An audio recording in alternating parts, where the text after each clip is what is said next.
በዚህ የፋይናንስ ምርታ በኢትዮጵያ በሚለው የእሳት ዳር ወግ ወይም ፋየርሳይድ ቻት ቼር እንዲያደርጉ ወይም ሞዴሬት እንዲያደርጉ ክቡር ዶክተር ኢሳያስ ካሳ የኢትዮጵያ ልማት ባንክ ፕሬዝዳንትን ወደ መድረክ ይጋብዝና በእሳት ዳር ወግ ቆይታ የሚያደርጉንን የኢፌዴሪ ጠቅላይ ሚኒስትር ክቡር ዶክተር አብይ አህመድ እሳቸውም አብረው ስለተነሱ በክብር ተቀበሉልን።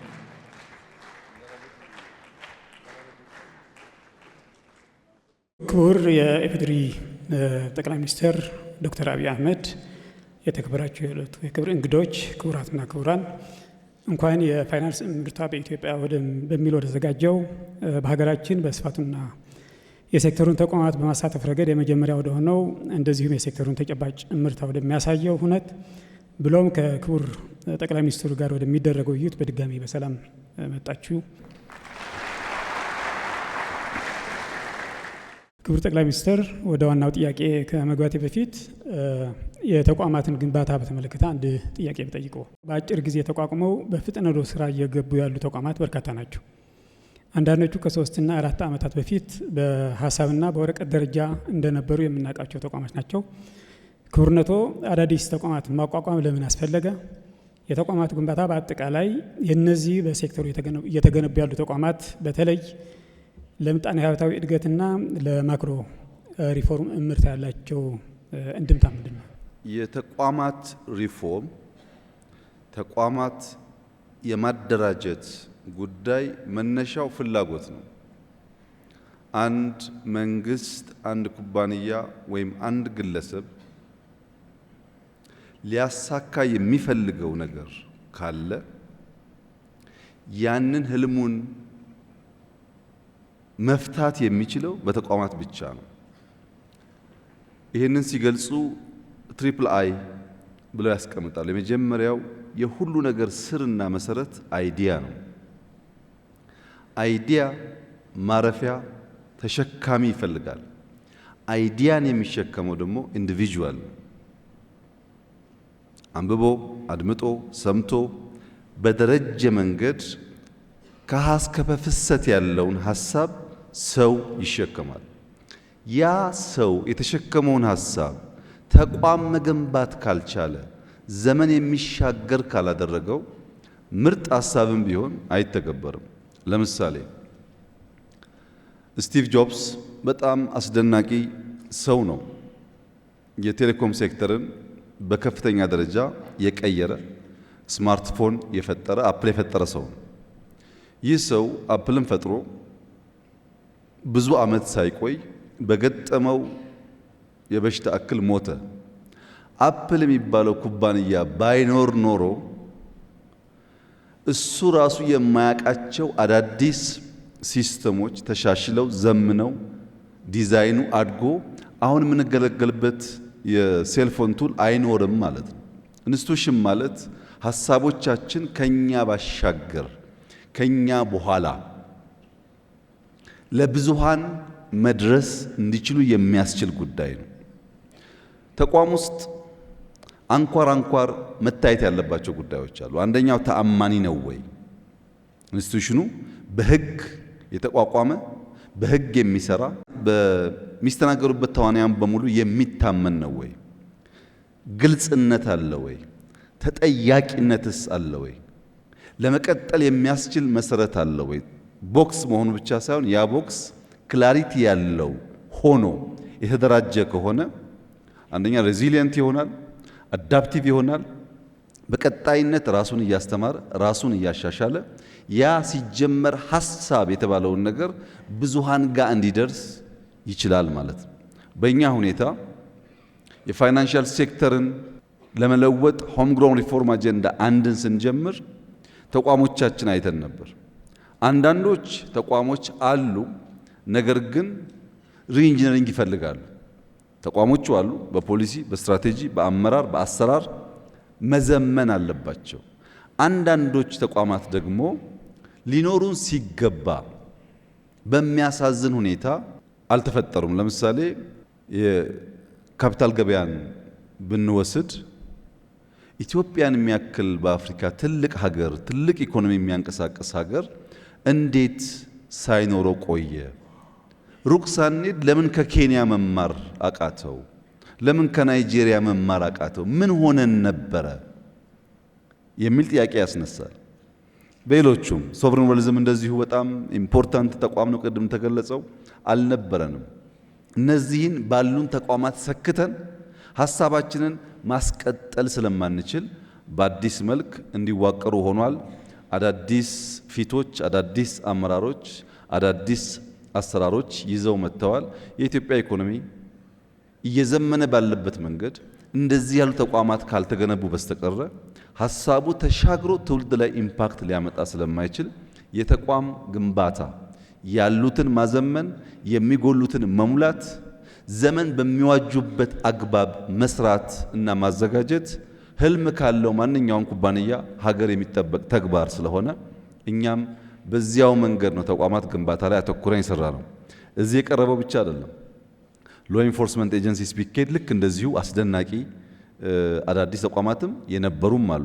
በአርቲፊሻል ኢንተለጀንስ፣ በሳይበር ሴኩሪቲ የተለያየ ቦታ ብንሄድ ለትውልድ እጅግ አስፈላጊ የሚባሉ ተቋማት እየፈጠርን ያሉትን ደግሞ እያዘመን የኢትዮጵያን ኢኮኖሚ፣ የኢትዮጵያን ፍላጎት፣ የኢትዮጵያን ሳይዝ እና 130 ሚሊዮን ህዝብ መሸከም የሚችል አውድ ለመፍጠር ካለን መሻት ነው ተቋማት ግንባታ ላይ ትኩረት ሰጥተን የምንሰራው። በጣም አመሰግናለሁ ክቡር ጠቅላይ ሚኒስትር። ሁለተኛ ጥያቄ እንደሚታወቀው የፋይናንስ ሴክተሩ ሪፎርም የማክሮ ሪፎርም አካል ነው። መንግስት የማክሮ ሪፎርሙን በአጠቃላይ የፋይናንሻል ሴክተሩን ደግሞ በተለየ ሁኔታ በጥልቀትና በማለት በዚህ ደረጃ በጥልቀትና በስፋት ሪፎርም ያደረገበት ማድረጉን የሚታወቅ ሆኖ ይህንን እንዲያደርግ ያስገደደው ገፊ ምክንያት ከዚህ ከሪፎርም በስተጀርባ ያለ አስተሳሰብና ከዚህ ጋር ተያይዞም አንደኛ ሪፎርሙ ያመጣው ፋይዳ፣ ሁለተኛ ደግሞ በተለይ ከአመራር ጋር የሰው ኃይልን ከመፍጠር አንጻር ማለት የአመራር ክህሎት ሙያ ክህሎት ከመፍጠር አንጻር ያመጣው ለውጡን በዚህ አጋጣሚ ቢገልጹልን። የኢትዮጵያ የማክሮ ኢኮኖሚ ስብራት ገጥሞታል። ያም ሊቀየር ይገባዋል ብለን ስንጀምር በማክሮ ኢኮኖሚ ውስጥ ዋና ዋና የሚታዩ ጉዳዮች አሉ። በተናጠል ሊፈቱ የሚገባቸው ግን ካልተሳሰሩ በቀር ጥቅል ስብራቱን የማያድኑ ማክሮ ስንል ለምሳሌ ኢንፍሌሽን ሊነሳ ይችላል። ኢንፍሌሽን ላይ ያለው ችግር ብዙ ተዋንያን ማሳተፍ አለበት። ከምርት ማብዛት ጀምሮ በዋጋ ተመን ውሳኔ ጭምር ኢንፍሌሽን አፌክት ሊደረግ ይችላል። ናሽናል ባንክ ወይም የገንዘብ ሚኒስቴር የሚያጥራቸውን ገንዘብ ከሚያገኙበት ቦታ እና ገንዘብ የሚያፈሱበት ልክም ኢንፍሌሽንን ሊጎዳው ይችላል። አንድ አንጓ ነው። ኢምፕሎይመንት ሁለተኛው በማክሮ ስብራት ውስጥ መታየት ያለበት አንጓ ነው። ኢምፕሎይመንት ጤናማ የሆነ ከሄደ ጉልበት አላግባብ ሳይከስር አምራች የሆነ ትውልድ በተገቢው እየሰራ ሀብት እያባዛ እንደሄደ የሚያሳይ ነው። ኢምፕሎይመንት ሊፈጠር የሚችለው ኩባንያዎች ሲፈጠሩ ነው። ኢምፕሎይመንት ሊፈጠር የሚችለው ሀሳብ ገንዘብ አግኝቶ ሰው መቅጠር ሲችል ነው። የተያያዘ ጉዳይ ነው፣ ለየብቻ የሚታይ አይደለም። የትሬድ ባላንስ ሀገራት ወደ ውጭ በመሸጥ የሚያገኙት ሀብትና ወደ ሀገር ውስጥ በማስገባት የሚያገኙት ሀብት መካከል ያለው ልዩነት በማክሮ ኢምባላንስ ውስጥ ሊታይ ይችላል። እነዚህ ጉዳዮች ሊታረቁ የሚችሉት ማክሮ ባልነው ስብራት ውስጥ አንድ ግን ደግሞ የአንበሳውን ድርሻ የሚወስደው የፋይናንሻል ሴክተር ነው።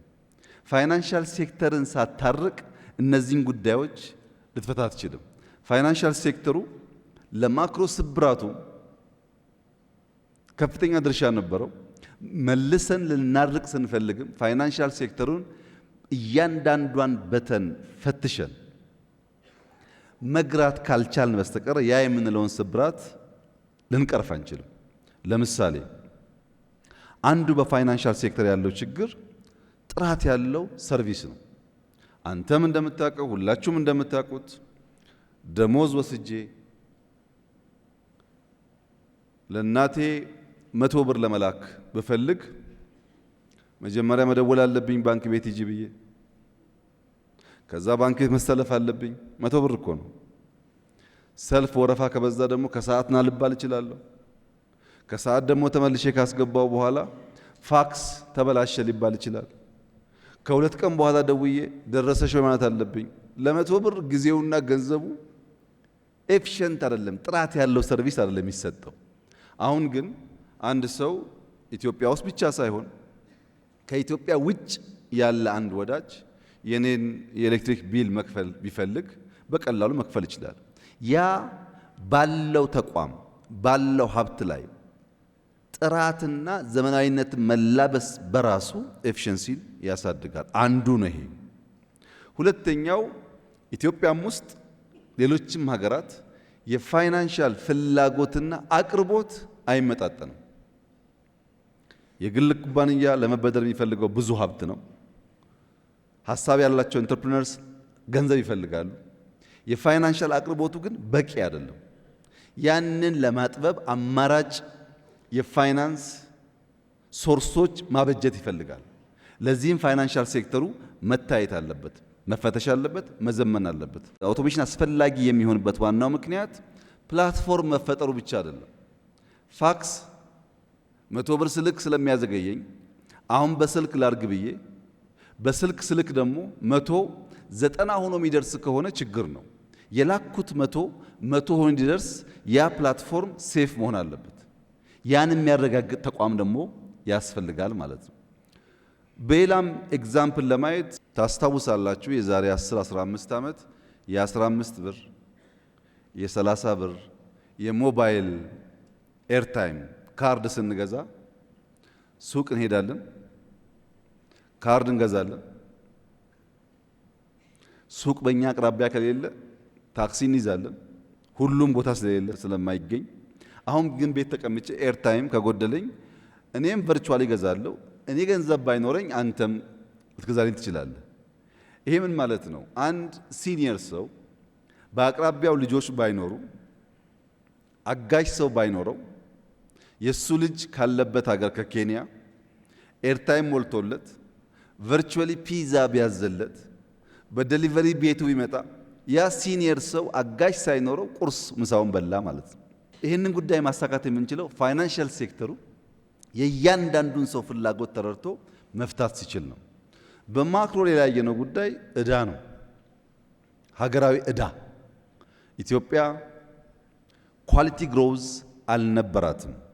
ኢትዮጵያ ውስጥ የነበረው እድገት ኮመርሻል ሎን ከውጭ በማምጣት ያንን ኢንፍሎ ያደረገን ካፒታል በማስላት የነበረ እድገት እንጂ የሰው ህይወት፣ የሰው መንደር፣ የሰው ኔበርሁድ በሚቀይር አግባብ አልነበረም። ዕዳ ነበረብን። ያ ዕዳ ደግሞ አስቸጋሪ የሚያደርገው ለምሳሌ ዩሮ ቦንድ ብንወስድ 1 ቢሊዮን የሚጠጋ ዩሮ ለኢትዮጵያ አበድረዋል። ገንዘባቸውን ሳይቀበሉ ቆይተው ባለፉት ጥቂት ዓመታት እንደሰማችሁት አንድ ጊዜ ያን 1 ቢሊዮን ክፈሉን አሉ። በአንድ በኩል ሪዘርቭ የለም ተመናምኗል፣ በሌላ በኩል ኤክስፖርት ደካማ ነው። ሳናስተውል ያመጣነው ሀብት ምን ላይ እንደዋለ ማናቀው ሀብት ደግሞ ዕዳ ክፈሉ ተብለናል። ይሄን አጣብቂ ለመፍታት የዕዳ ሪስትራክቸር የምንለው ከፋይናንሻል ሴክተር ሪፎርም ተለይቶ ሊታይ አይችልም። እዛ ውስጥ ነው ንግድ ባንክ በከፍተኛ ዕዳ ወገቡ ጎብጦ የኢትዮጵያ ፋይናንሻል ሴክተር ሊወድቅ ይችላል የተባለው። ያ ዕዳ በውጭ ብቻ ሳይሆን በሀገር ውስጥ ደግሞ ብንመለከት ለምሳሌ የኢትዮጵያ መብራት ኃይል ከሪፎርሙ በፊት 99% የኢትዮጵያ መብራት ኃይል ዕዳ ነበር። 99% መሸጥ እንኳን አንችልም። ስለ ትርፉ ተውት። 99% ኩባንያው ዕዳ ነበር። ሜቴክን ውሰዱ።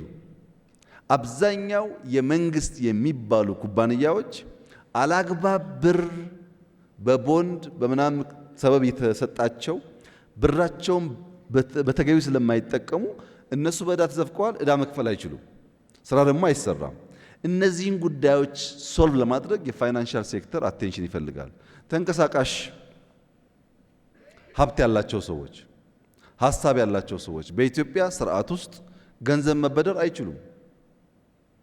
የኢትዮጵያ የፋይናንሻል ስርዓት አንድ ሰው ተንቀሳቃሽ ሀብት ቢኖረው ያንን እንደ ኮላተራል ወስዶ አያበድረውም። ብር ስላጣ ብቻ ያ ሰው ሀሳቡ ይመክናል። መቅጠር ሲገባው የሚቀጠር ሰው እያለ የሚቀጥር ሀሳብ እያለ በገንዘብ ምክንያት ኤምፕሎይመንት የወረደ ይሆናል። የተሳሰሩ ጉዳዮች ናቸው ማለት ነው። ዶላር የፕራይቬት ባንኮች ከሰበሰቡ በኋላ ለናሽናል ባንክ ያን ዶላር መስጠት ግዴታ ስላለባቸው አንጠቀምበትም በሚል እንዝላል መሆን ብቻ ሳይሆን ኢሌጋል የሆነ ስርዓት እንዲከተሉ ያደርጋቸዋል። ይሄ ሲሰናሰል የፋይናንሻል ሴክተሩ እያንዳንዱ በተን በማክሮ ሌቨል ባለ ችግር ታይቶ ካልተፈታ በስተቀር ኤኒ ሾክ፣ ለምሳሌ ኮሮና ሊሆን ይችላል፣ ድርቅ ሊሆን ይችላል፣ ጦርነት ሊሆን ይችላል። ኤኒ ሾክ መጥቶ ኢኮኖሚውን ሲያናጋ ያ ኢኮኖሚ እነዛን ችግር ተቋቁሞ ሀገርና ሕዝብ ሊያሻግር አይቻለውም። በዚያ ምክንያት ነው የፋይናንሻል ሴክተርን ማረቅ ማስተካከል የማክሮ ስብራትን ከመፍታት አንጻር ከፍተኛ ድርሻ ስላለው የተለየ ግምት ሰጥተን የሰራ ነው። ሪፎርሙ አመራርና ፕሮፌሽናሊዝምን ከማሳደግ አንጻር ያለው ሚና በተወሰነ መልኩ እንግዲህ ማንኛውም ተግባራዊ ስራ ሰው ይፈጥራል። ማንኛውም አንድ ሰው እንዴት ሳይክል እንደሚነዳ 15 ሰዓት ብናስተምረው 5 ደቂቃ ሳይክል መንዳት አይችልም። 15 ሰዓት ካስተማርነው በኋላ ምናልባት 5 ሰዓት ደግፈን ማለማመድ ይኖርብናል። ሳይክሉን በተሟላ መንገድ ባላንስ ጠብቆ መንዳት እንዲችል። ወደኛ ሲመጣ እያንዳንዱ ቀን ትምህርት ነው። እያንዳንዱ ፈተና ለትምህርት ግብዓት ነው። እያንዳንዱ ዓለም ላይ የምናያቸው እንቅስቃሴዎች እንደ እድል ወስደው ተምረው የሚያድጉበት ነው። በእርግጠኝነት ማንሳት የሚችለው ሪፎርሙን ስንጀምር የነበሩ ከነበራቸው እውቀት በብዙ አድገዋል። ያልነበሩና አዲስ የመጡ ደግሞ ኢትዮጵያ ተስፋ እንዳላት፣ ኢትዮጵያ መሪዎች እንዳላት የሚያመላክት ነው። ይህ ማለት ግን አብቅተን ጨርሰናል ማለት አይደለም። ገና ብዙ የምንማራቸው ጉዳዮች ሊኖሩ ይችላሉ።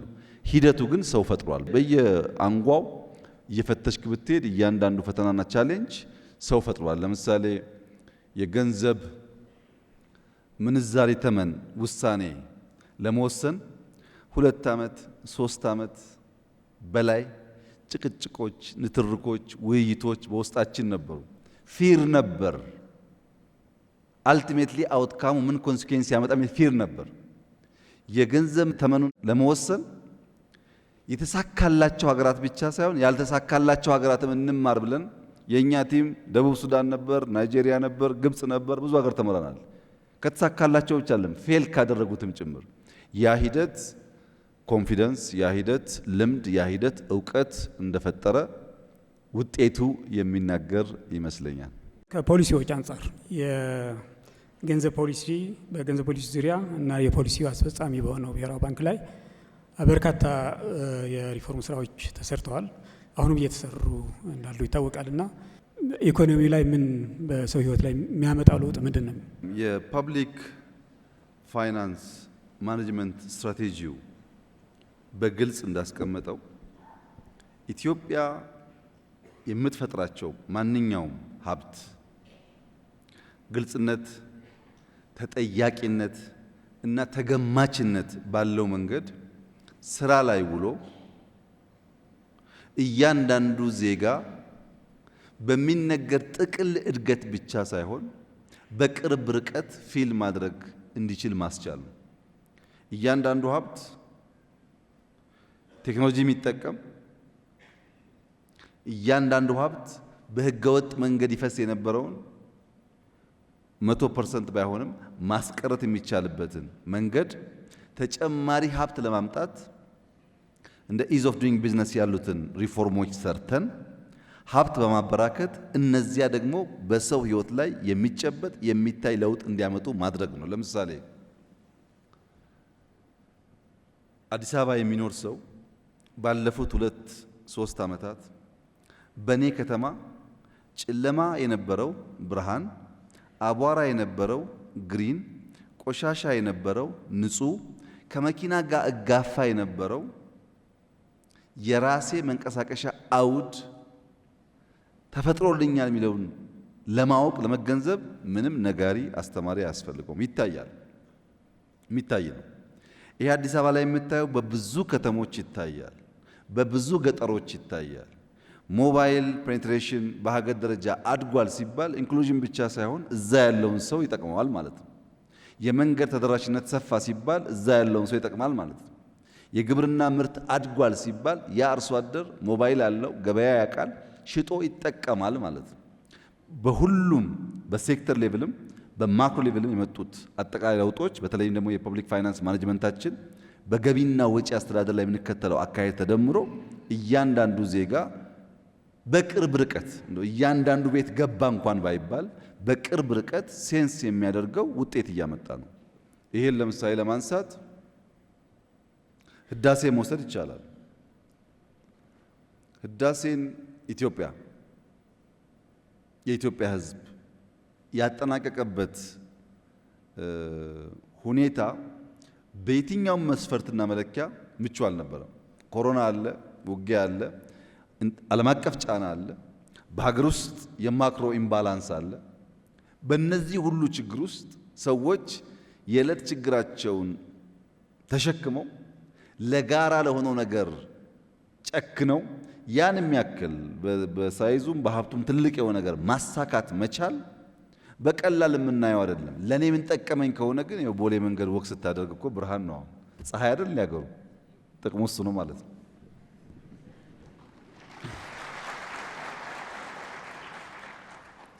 በታክስ ስርዓት፣ በታክስ አሰባሰብ፣ በበጀት አስተዳደር እንዲሁም ብድርን ከማስተዳደር አንጻር ብዙ ስራዎች ተሰርተዋል፣ ብዙ እርምጃዎችም ተወስደዋል። ከዚህ ጋር በተያያዘ መንግስት በተመሳሳይ በጀቱን ከበጀት አስተዳደር ጋር በተያያዘ አስተዳደር በጀቱን በመቀነስ የልማት በጀቱን የካፒታል በጀት በማሳደግ ፖሊሲ እየተከተለ መሆኑ ይታወቃል።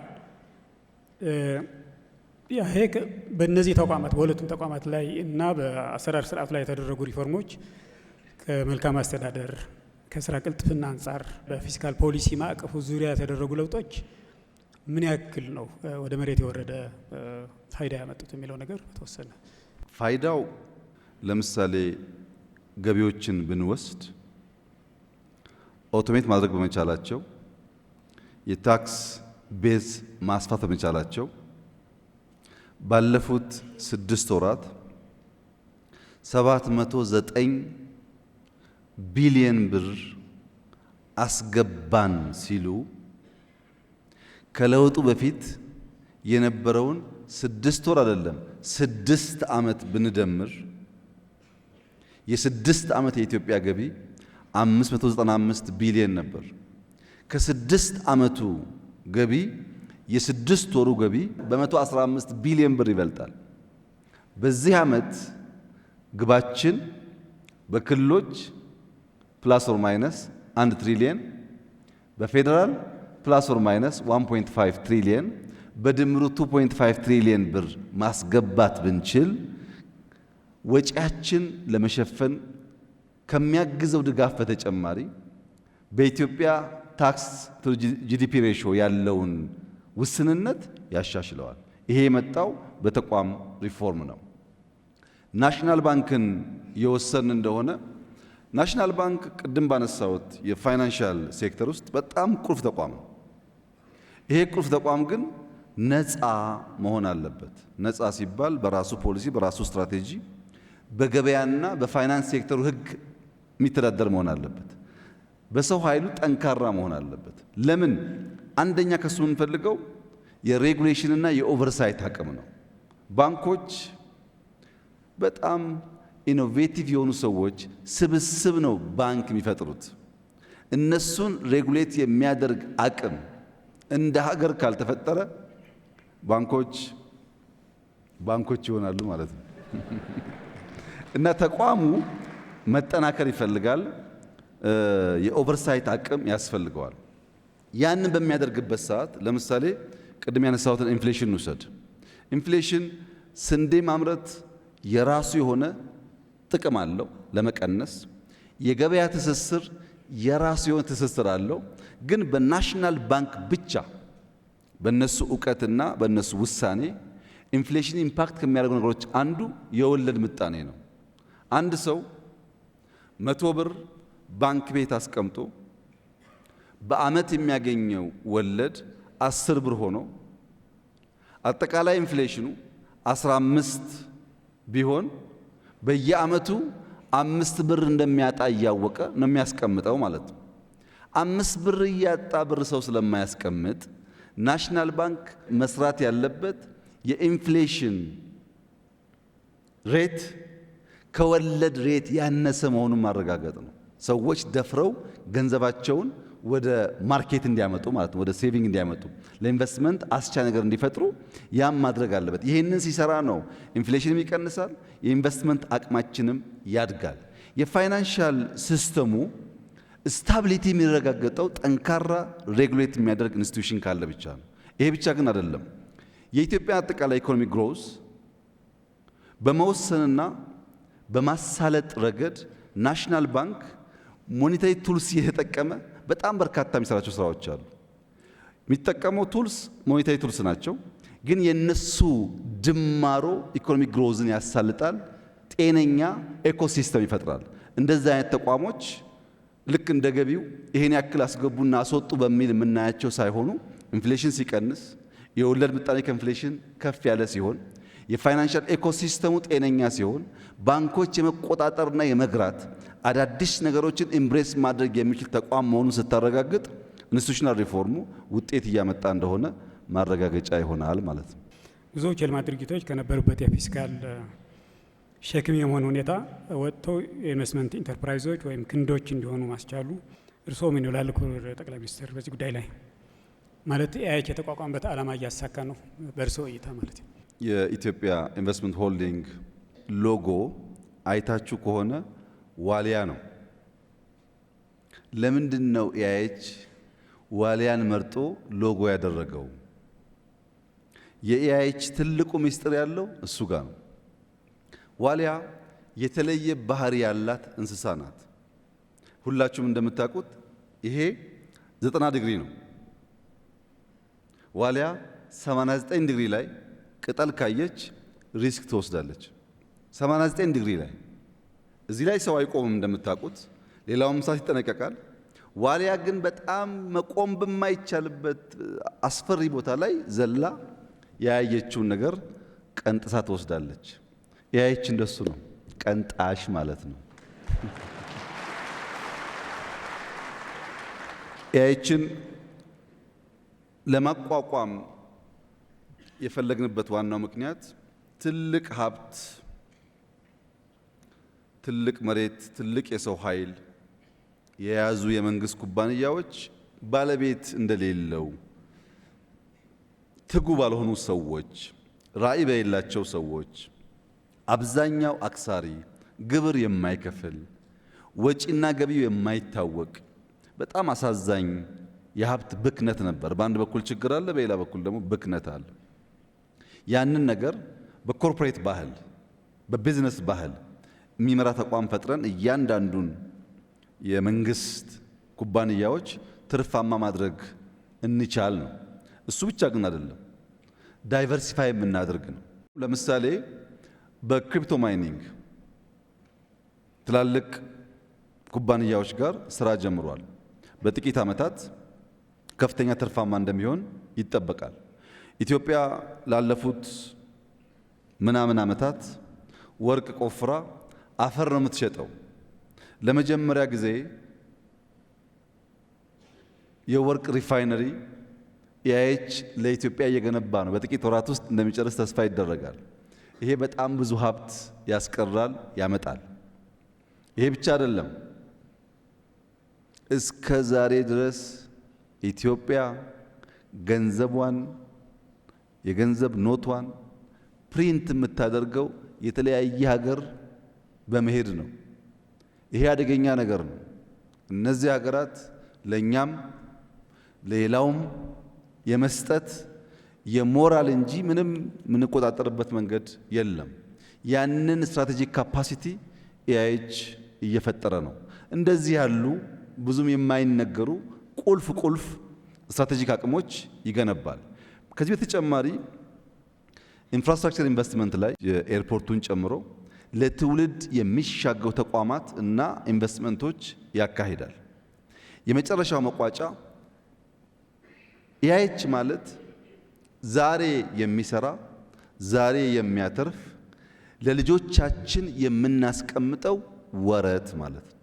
ኢትዮጵያ እንደ ኖርዌይ እንደ ዩኤኢ እንደ ኩዌት ትልቅ ሶቨሪን ዌልዝ ገንብታ ልጆቻችን እንደዚያና እንደዚህ ያለ ችግር ቢመጣ ለዚህ ያክል ዘመን ሊያበላቸው የሚችል ሀብት አላት ብሎ መናገር የሚያስችል አቅም ለመፍጠር ነው።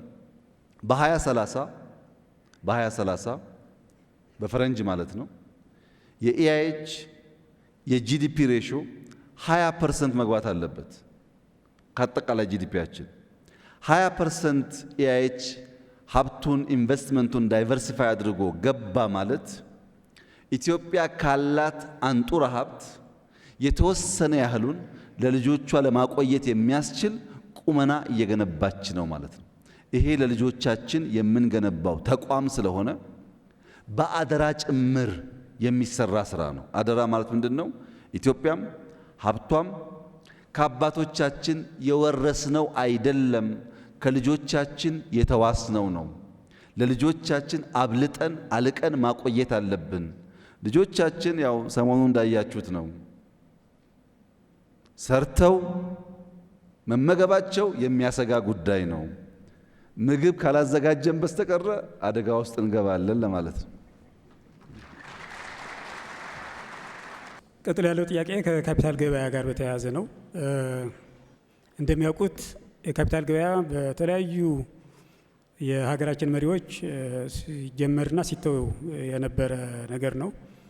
ካፒታል ገበያ የተጀመረው በአፄ ምኒልክ ጊዜ ነው። በእርግጥ ወደ ሀገራችን የካፒታል ገበያ ቢያስገቡም በተለያየ ዓለማት በፈረንሳይ፣ ቤልጂየም እና አሜሪካ ኢንቨስት ያደርጉ ነበር አፄ ምኒልክ በካፒታል ገበያ ማለት ነው። ከዛ በንጉሱ ጊዜ ወደ መጨረሻ አካባቢ የካፒታል ስርዓት በአዲስ አበባ በተወሰነ መልኩ ይማረው ነበረ። ደርግ ስርዓት እነዚህ አይነት ነገሮች ያው ዘግተዋል። በኢህአዴግ በተወሰነ ደረጃ የፕራይመሪ ማርኬቱ በተለይ አክሲዮን ኩባንያዎችን እንዲፈጠሩ በማድረግ ረገድ ሚና ተጫውተዋል። ሆኖም ከዚህ ካፒታል ገበያ በተሟላ ሁኔታ በተማከለና ስርዓት ባለው መንገድ እንዲመሰረት አላደረገም ብቻ ሳይሆን ለውሳኔ ለካቢኔ ካፒታል ገበያ እንዲጀመር የቀረበ ውሳኔ በዚህ ወቅት ካፒታል ገበያን ሪጀክት ማለት ሬጉሌት ማድረግ አንችልም በማለት ያው ሪጀክት አድርጎ ነበርና ያው የተለያዩ ነገሮች ጽሁፎችንም እንደዚሁ ስንሰማም የሀገራችን ምሁራን እና የተለያዩ የምጣኔ ሀብት ተንታኞች ስቶክ ማርኬት በኢትዮጵያ ሊሳካ አይችልም የሚል አቋም ይዘው ሲንከባለል የቆየ ጉዳይ ነው። ነገር ግን መንግስት በድፍረት ካፒታል ገበያን እንዲጀምር አድርገዋልና ለምንድን ነው መንግስት ይህን ያክል የደፈረው? ውጤቱስ ምን ይመስላል? አሁን ትክክል ነበረ ወይ ውሳኔ የሚለው ነገር ተወሰነ መልኩ ኢትዮጵያ ውስጥ የመንግስት የስራ ኃላፊዎች፣ ምሁራን፣ የኩባንያ ኦነሮች እና ኩባንያ የሚያስተዳድሩ ሰዎች ወይም በጥቅሉ የሁላችን የወል የሆነ አንድ ባህል አለ። አዲስ ነገር ሲመጣ እንወቀውም አንወቀው ማራከስ፣ መሸሽ፣ አለመጋፈጥ ማንኛውም ጉዳይ ሲመጣ ነው። ሪፎርም በሚመለከት አንዳንድ ኢኮኖሚ እናውቃለን የሚሉ ሰዎች ሲናገሩ ሰማ በጣም ይገርመኝ ነበር። በወቅቱ አጠቃላይ ኢትዮጵያ ተሳስራ ተቆላልፋ እያዩ በየት በኩል ፈተን ያን ኢኮኖሚ እንዘርጋው ሳይሆን ያ ጉዳይ አያስፈልግም የሚሉበት መንገድ ያሳሳቢ ነበር። ለምሳሌ ኤአይ እንውሰድ። ሁላችንም እንደምናውቀው የዛሬ 100 ዓመት ገደማ ሰዎች በጋማ ከብት ወይም በጋሪ ወይም በሰዓት 10 እና 15 ኪሎ ሜትር የሚጓዝ መኪና ይገለገሉ ነበረ። ዛሬ በሰዓት 200 መኪና ሹፌር የማያስፈልገው በጣም ፈጣን በጣም ምቹ መኪናዎች አሉ። እድገት አለ ማለት ነው። አውሮፕላን ብንወስድ ልክ እንደዚሁ የሚታይ እድገት አለ። አንድ ቤት ለመገንባት የሚወስድብንን ጊዜ ብንወስድ ትናንትና ዛሬ የሚታይ እድገት አለ። ዛሬ በወር በሁለት ወር ትላልቅ ህንፃ ይገነባል። ይሄን እያየ አቃለው የሚል ሰው ልጆቻችን ነገ ሊወዳደሩ የሚችሉበትን አውድ አሁን ቀድመን ካልፈጠርን ብሎ ማሰብ ሲገባው ኤአይ ለኢትዮጵያ ቅንጦት ነው ይላል።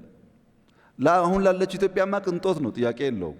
ለልጆቻችን ግን የመመገቢያ የመኖሪያ ሰርቫይቭ የማድረጊያ አውድ ነው። አሁን ካልሰራ ነው በቀር ልጆቻችንን በትናንትና ስርዓት እያዘጋጀን ነገን እንዲዋጁ ማድረግ አንችልም። ካፒታል ማርኬት ጋር ስንመጣ ካፒታል ማርኬት ማለት አማራጭ የፋይናንስ ሶርስ ማበጀት ማለት ነው። ለምሳሌ መኪና የሚነገድበት ቦታ አለ። እኔ ገንዘብ አለኝ፣ ሄጄ ብር ከፍዬ ወረቀት ሰጥቼ መኪና ወስዳለሁ። ይሄ የሚታወቅ ገበያ ነው። ሽንኩርትም ልብስም እንደዚሁ። ራሱ ገንዘብ ግን ገበያ ላይ የሚመጣበት አውድ አልነበረም። ገንዘብ እንደ መኪና፣ ገንዘብ እንደ ልብስ ገበያ ላይ ውሎ ገንዘብ ፈላጊ ሰዎች ሊገዙ የሚችሉበትን ነገር የሚያመቻች ነገር ኢትዮጵያ ውስጥ አልነበረም። ምን ማለት ነው? አንድ ሐሳብ ኖሮኝ እኔ 100 ብር ለዚያ ሐሳብ መነሻ ኢንቨስትመንት የሚሆን ቢሆን እኔ ያለኝ 5 ብር ነው። አንድ አጎቴ ጋር ሄዳለሁ፣ ሐሳቡን አጋራዋለሁ። የሚያስፈልገኝ 100 ነው፣ ያለኝ 5 ነው ስለው ልጄ እኔ ያለኝ የሚጨምርልህ 3 ብቻ ነው፣ 3 ብር ነው ያለኝ ይላል። አክስቴ ጋር ጓደኛዬ ጋር ስዞር ከቆየው በኋላ 21 ብር አግኝቻለሁ። ሰዎች አግዘውኝ ሐሳብ አለኝ፣ 21 ብር አለኝ። 79 ግን የለም። በዚህ ምክንያት የኔም ሐሳብ የደጋፊዎቼም ፍላጎት ይመክናል ማለት ነው። ካፒታል ገበያ ምንድን ነው የሚያደርገው? አንድ ኢንትረስቲንግ ባህሪው ክራውድ ፈንዲንግ ነው። ክራውድ ፈንዲንግ ማለት አንድ ሐሳብ ይዤ ገንዘብ ለመግዛት ስወጣ 10 ብር ያለውም 20 ብር ያለውም 50 ብር ያለውም እዛ አውድ ላይ ገንዘብ ስለሚያስቀምጥ አጎቴና አክስቴን ሳላስቸግር ባጠረ ጊዜ ለኔ ሐሳብ መነሻ ኢንቨስትመንት የሚሆነው 100 ብር አገኛለሁ ማለት ነው። እነዚያ አበዳሪዎች ለማን እንደሚሰጡ ባለማወቅ ስጋት ውስጥ እንዳይገቡ፣ ተበዳሪውን ገንዘብ ከየት አገኛለሁ ብሎ እንዳይሰጋ በእነዚህ መካከል መተማመን የሚፈጥር ተቋም ማለት ነው። ይህንን ተቋም ኢትዮጵያ እስካሁን ለመፍጠር አለመድፈሯ ያሳፍራል። ምክንያቱም ብዙ ሀገራት አላቸው። ኢትዮጵያ እነማን እንደምትከተል አላቅም። ምዕራቡ አለው፣ ምስራቁ አለው። አፍሪካ ውስጥ ሻል ያሉ ኢኮኖሚ ያላቸው ሀገራት አሉ። ምናልባት የቆሙ ሀገራት እንቅስቃሴ የለባቸው መንግስት ይሁኑ መንግስት አይሁኑ የማይታወቅባቸው ሀገራት እንደዚህ አይነት ነገር ላይሞክሩ ይችላሉ። የየትኛው ክለብ አባል ነው እየሆን ያለ ነው ጉዳዩ። አሁን ለምሳሌ የወደፊቱ ሳይሆን የትናንትናው የኤክስ ከነማ ስሙን ከጠራው እንዳላስቀይም ብዬ ነው። የኤክስ ከነማ ክለብና አርሴናል ቢጫወቱ የማን ደጋፊ ነው የምትሆነው?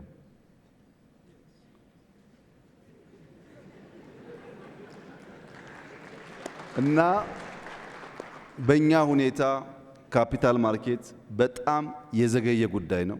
ሊኩዊዲቲን የሚያሳድግ ነው። በተለይ ሀሳብ ያላቸው ሰዎች፣ መፍጠር የሚሹ ሰዎች፣ መስራት የሚሹ ሰዎች በገንዘብ እጥረት ምክንያት ሀሳባቸው እንዳይመክን፣ ፈጠራቸው እንዳይመክን የሚያደርግ ነው። ሲፈጥሩ ደግሞ ሰው ይቀጥራሉ። ያ መልሶ የማክሮ ስብራት ይጠግናል። አሁን ከተፈጠረ ጥቂት ዓመታት ነው። በጣም ጥሩ መሰረት ላይ ነው ያለው። እንዳየኸው ወጣት አመራሮች ፈጥሯል። ያ ተቋም የፈጠራቸው አመራሮች ከነሱም አልፈው ይገርማል፣ አሁን ልማት ባንክ ሁሉ ማስተዳደር ጀምረዋል።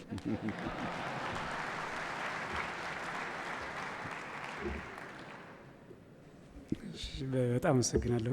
3-4 ጥያቄዎች እንቀበላለን ለክቡር ጠቅላይ ሚኒስትር የሚቀርቡ። ስሜ ናትናኤል አብርሃም ይባላል። እዚህ ስለተገኘው በደም እጅግ በጣም አመሰግናለሁ። ጥሩ ፕሬዘንቴሽን ነበር።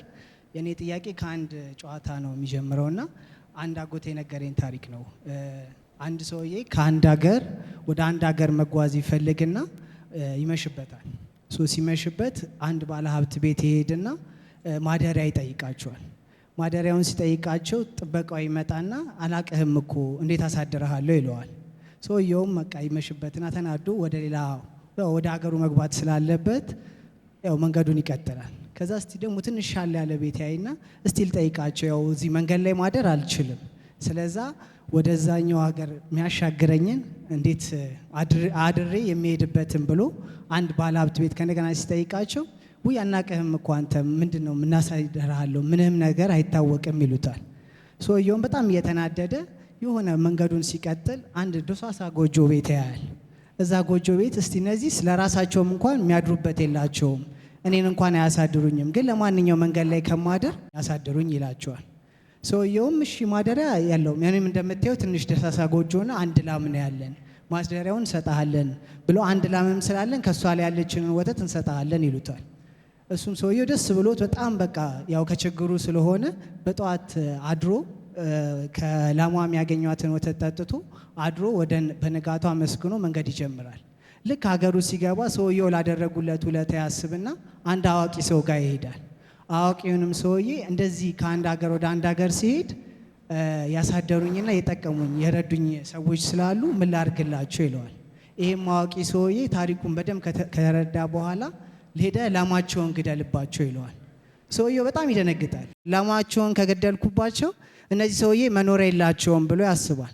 ከዛ 1-2 ቀን ከራሱ ጋር ያስብ ይቆይና ሄዶ ግን ይሄ ሰውዬ አዋቂ የተባለበት ምክንያት ስላለ ሄዶ በሁለተኛው ቀን ላማቸውን ሄዶ ይገልባቸዋል።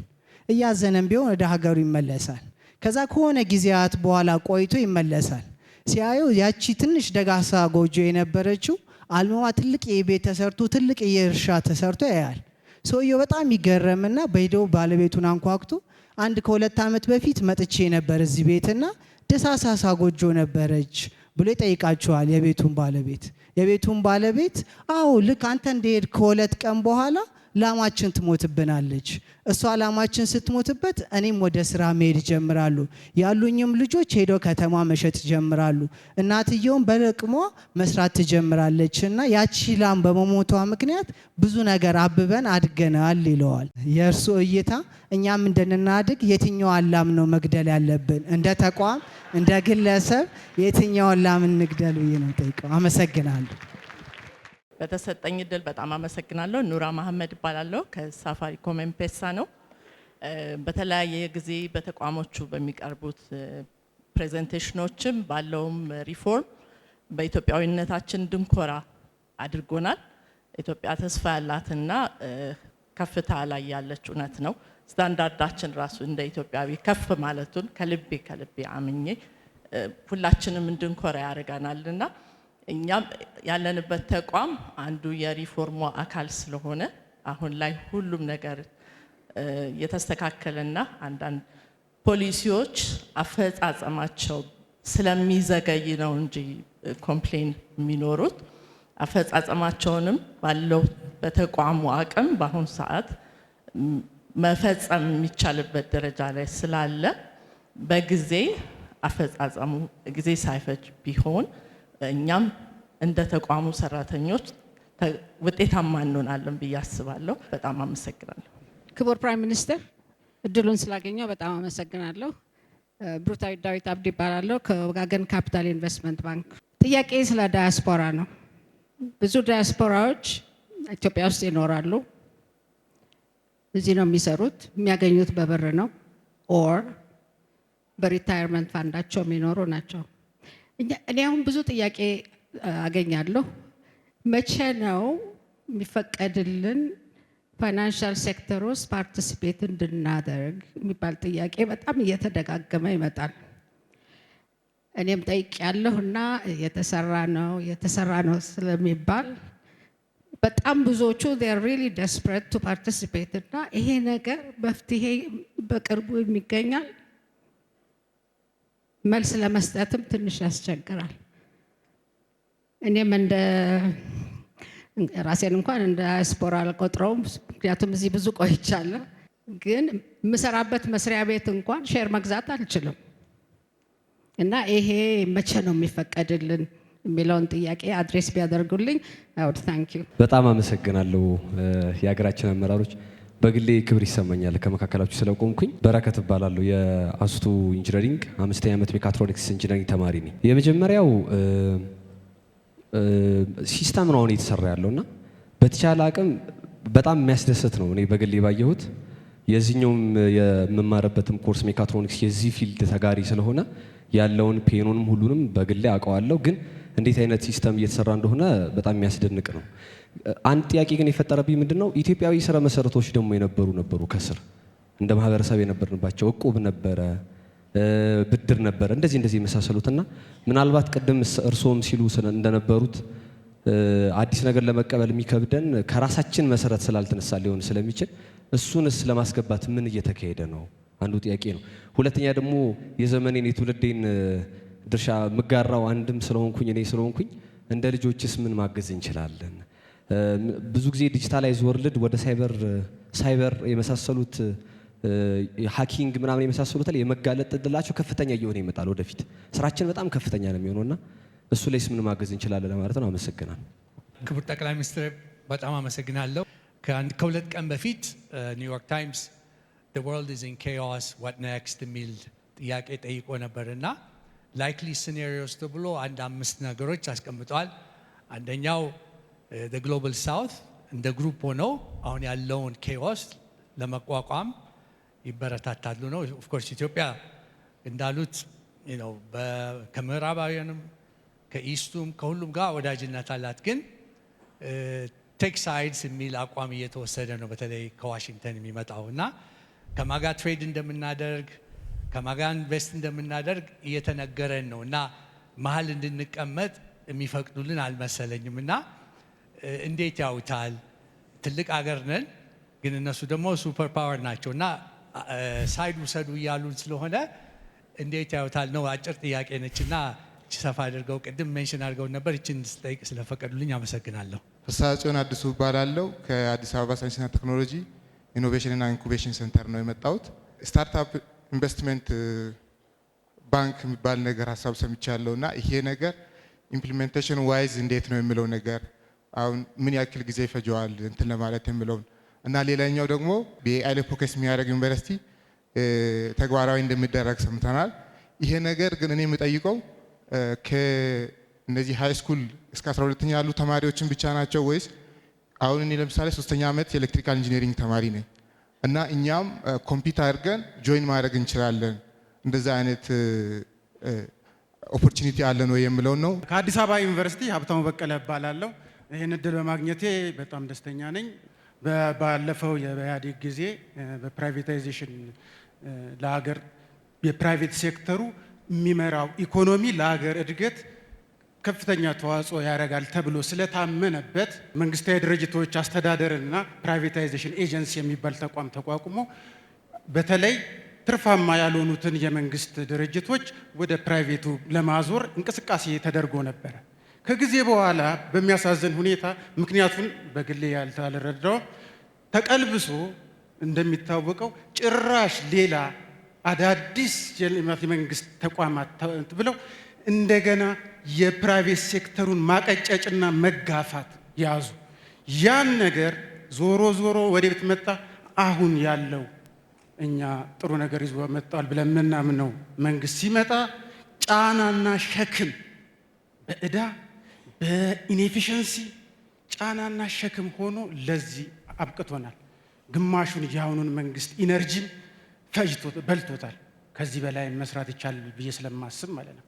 አሁን ምንድነው ከ2010 በኋላ ክቡር ጠቅላይ ሚኒስትር ስልጣን ከያዙ በኋላ በከፍተኛ ሁኔታ የፕራይቬት ሴክተሩ ላይ እምነት መጣል እንደሚገባ ታምኖበት በሚመስል መልኩ በተለያዩ መድረኮች የልማታዊ የመንግስት ድርጅቶችን አብሶ ትርፋማ ያልሆኑትን ወደ ግል እናዘዋውራለን በሚል መንፈስ ከፍተኛ እንቅስቃሴ ሲደረግ እንደነበረ ሁላችንም የምናስታውሰው ነው።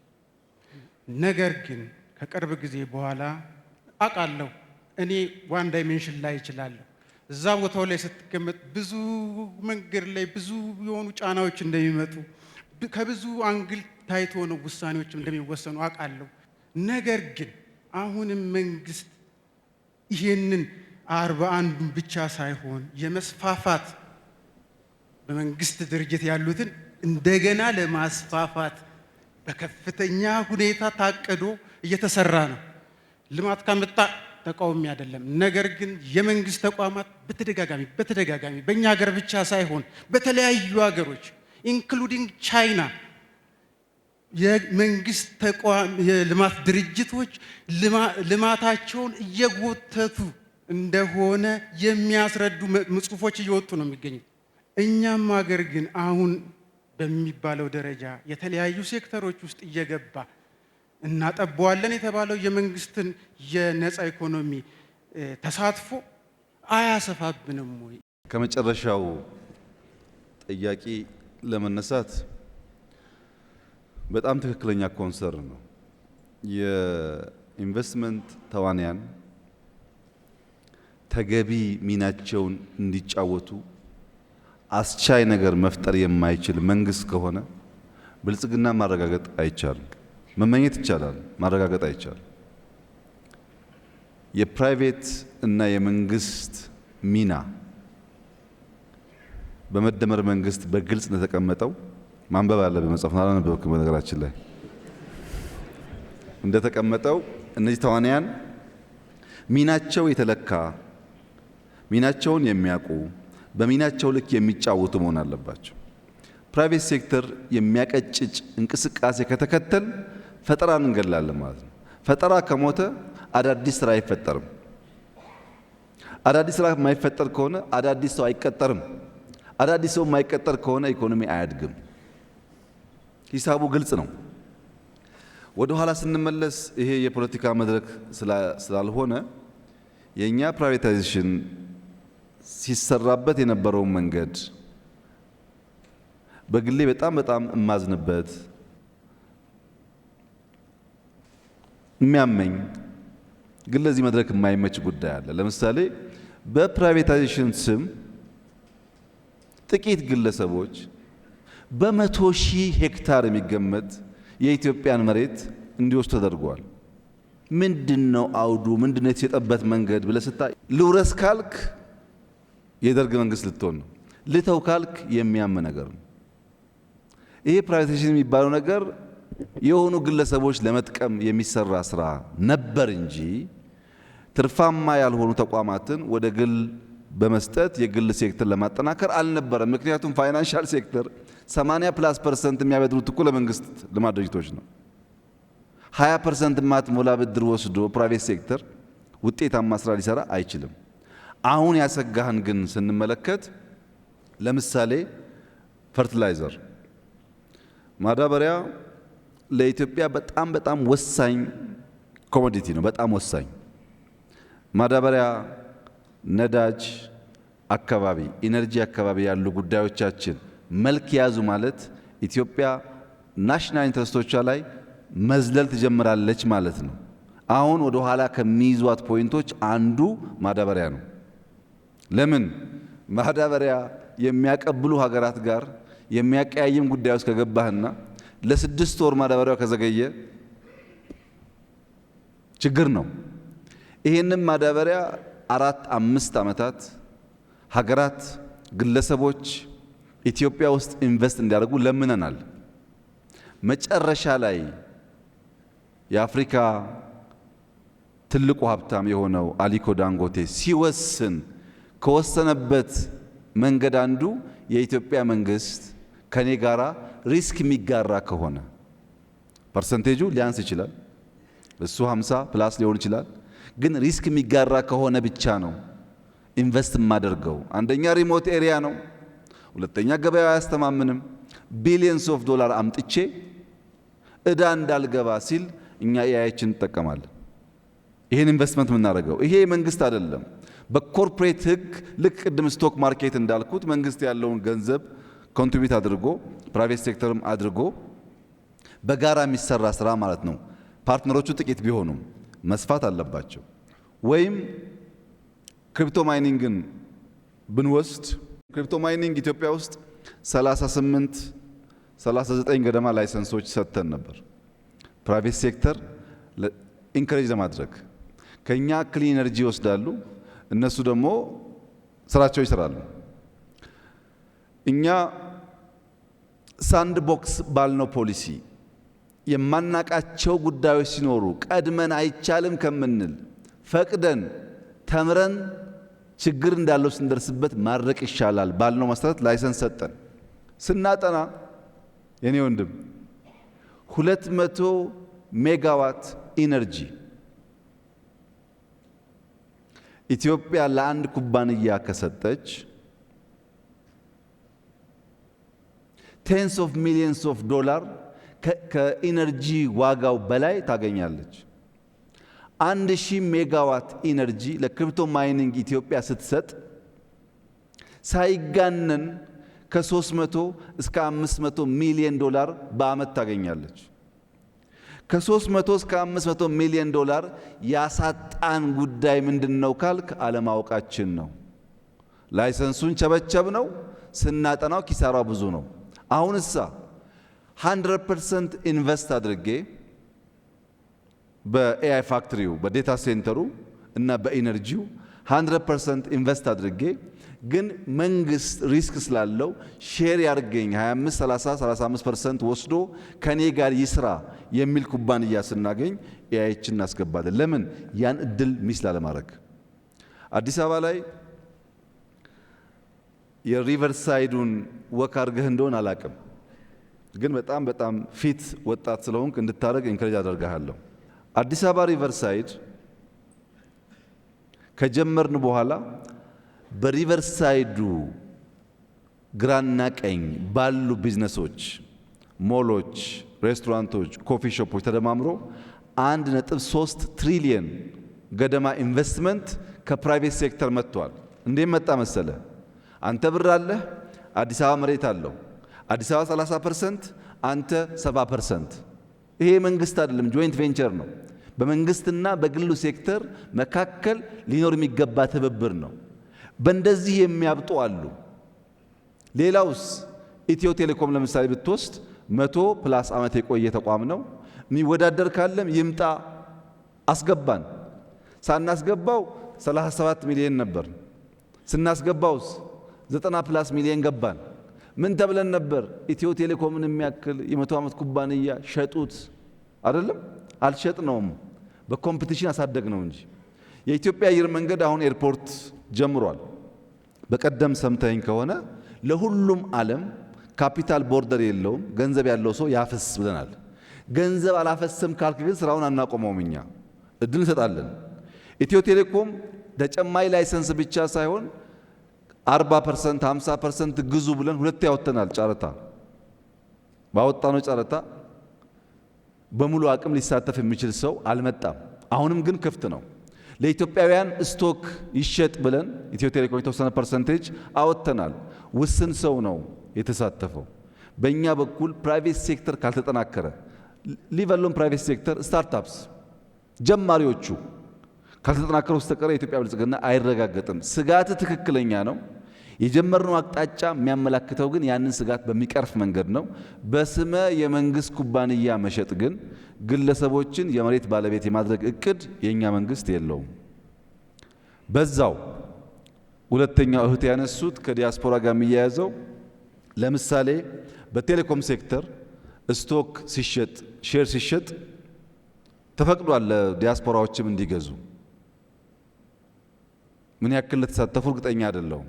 በሌሎች ሴክተሮችም እየታዩ የናሽናል ኢንትረስት ላይ ጉዳት የማያመጣ ከሆነ ቢዝነሱ ለሁሉም ሴክተር ለዲያስፖራም፣ ለሌላውም፣ ለውጩም ዜጋ ክፍት እንዲሆን ስለሆነ ፍላጎቱ የሚመለስ ጉዳይ ይመስለኛል። ግን አንድ ችግር አለ። በኢኮኖሚ ውስጥ ያለው አጠቃላይ ሀብት ይታወቃል።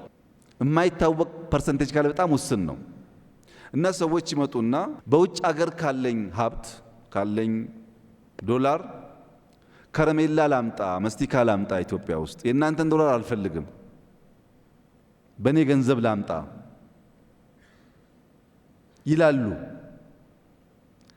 በራሳቸው ገንዘብ ኢምፖርት ካደረጉ በኋላ ሽጠው ከብላክ ማርኬት ዶላር ገዝተው ኢንፎርማል ማርኬቱን የሚያሳብጥ ትክክለኛውን ህጋዊ ማርኬት የሚያቀጭጭ አካሄድ በተደጋጋሚ ማየት ስለጀመርን በውጭና በውስጥ ያለው ትስስር እህቴ እንዳነሱት ጤናማውን ኢንከሬጅ የሚያደርግ ብቻ ሳይሆን ብዙ ሌቦች እዛ ውስጥ እንዲቀላቀሉ የሚያደርግ ስለሆነ ሁለት ሶስቴ ባየነው ሙከራ ጉዳቱ አመዝኖ አይተነዋል። ጉዳት አልቦ ሆኖ አልቦ እንኳን ባይሆን ቀንሶ የዲያስፖራን ሀብት በሀገሩ እንዲያፈስ የሚያስችል ማንኛውም እድል ካለ ግን መጠቀም ነው የምንፈልገው። እሱን ቅድም እንዳልኩት ሳንድ ቦክሱ ክፍት ነው። እያጠናን እየገራን የምንሄድ ይሆናል። መቼ ይላሉኝ፣ መቼ አይመለስም ብዬ ነው እዚህ በጥናት ስለሆነ። ሶስተኛው እህቴ ይላሉኝ የፍጥነት ጉዳይ ያው በግልጽ መፍጠን አለብን። ካልፈጠን እንቀደማለን ባልነው መሰረት እርሶም እንዳሉት ለእያንዳንዱ ፖሊሲ ፈጥነን ውጤት የማናመጣ ከሆነ ዋጋ የለው።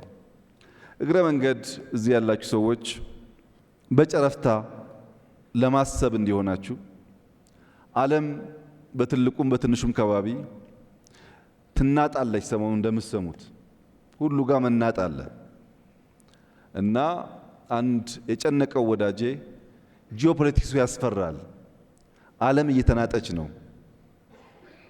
እንደው ይሄ መናጥ ምን ያመጣብን ይሆናል ብሎ በስጋት ጠየቀኝ። እናንተም አስቡበት።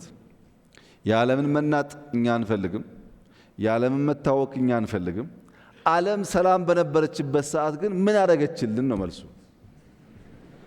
ምን አደረገችልን? ሳትናት ስትቀር ጥቅም አግኝተን በመናጧ እንደምንጎዳ ከነሱ በላይ መጨነቅ የለብንም። ከእያንዳንዱ ግጭት ኦፖርቹኒቲ ፈልቀን ማውጣት ነው የሚጠበቅብን እንጂ የመጣን ነገር በመፍራት አይሆንም። ሰላም ሲሆኑም ለነሱ ነው ትርፉ፣ ሲጋጩም ጉዳት ለነሱ ነው።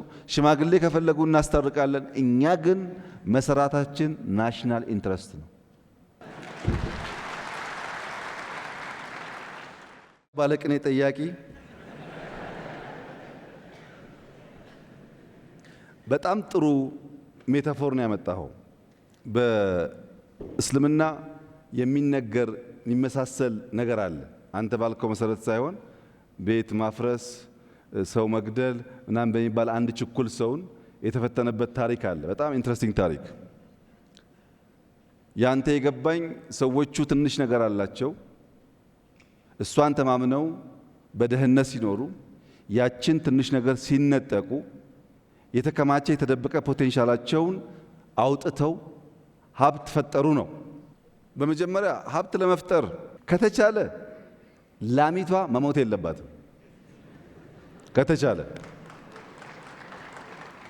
ምክንያቱም ላሚቷን መግደል ብቸኛው ሀብት ማምጫ መንገድ ስላልሆነ። ትክክል ነህ፣ አዘናግታቸዋለች። ግን ብቸኛው እሱ አይደለም። ከዚህ ላም በተጨማሪ ስራ ብትሰሩ እኮ ትርፋማ ትሆናላችሁ የሚል ማስተማርም ሌላው መንገድ ሊሆን ይችላል። ነገር ግን ፊር አዲስ ነገር ኢምብሬስ ለማድረግ አለመሞከር ታስረህ ማለት ነው። በካልቸር ሊሆን ይችላል፣ በእምነት ሊሆን ይችላል፣ ይበቃኛል በሚል ልምምድ ሊሆን ይችላል። ታስረህ ካለህበት የሚፈታ ሼክ የሚያደርግ ነገር ያስፈልጋል። ያ ነገር የግድ ትልቅ መሆን የለበትም። ራስህ ሜታፎር ስላመጣህ እኔም በሜታፎር እመልስልሃለሁ። ይሄ ቤት ትልቅ ቤት ነው። እንደምታየው በመቶዎች በሺህ የሚቆጠር ሰው ይይዛል። ይሄ ቤት ሰፊ ቤት ነው። ይሄንን ቤት ይሄንን አዳራሽ እኔ እናንተ እንድንገባና እንድንወጣ የሚያስችለን ያበር ነው። የበሩ ሳይዝ እንደምታየው ከቤቱ ሳይዝ በጣም ያንሳል። ሚናው ግን ቀላል አይደለም። እንደገና በሩን ካየ በኋላ የበሩን መዝጊያ ጋን ብታይ፣ መቆለፊያውን ጋን ብታይ ከበሩ ሳይዝ በጣም ነው የሚያንሰው። ግን የምንከፍተው የምንዘጋው በሱ ነው። መጨረሻ ላይ ከሁሉ ያነሰው መፍቻዋ ቁልፍ የዚህን አዳራሽ 0.1% ሳይዝ የማትወስደዋ ቁልፍ ከበሩ እንኳን ስታስተያያት በጣም ያነሰችው ቁልፍ እራሱ ከጋኑም ስታስተያያት ያነሰችዋ መፍቻ ቁልፍ ግን እኔ እናንተን ቆልፋ ታስቀምጣለች፣ ከፍታም ታስወጣለች።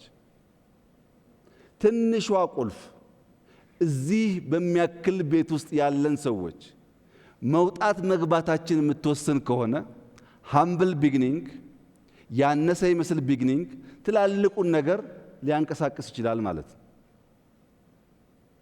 በዚህ አግባብ ኢትዮጵያ ውስጥ መጠየፍ ያለብን መሸሽ ያለብን መግደል ያለብን ነገር ዘረኝነት፣ ሰው መጥላት፣ መንደርተኝነት፣ ስራ መጥላት፣ የተሰራን ስራ አፕሪሼት ማድረግ አለመቻል።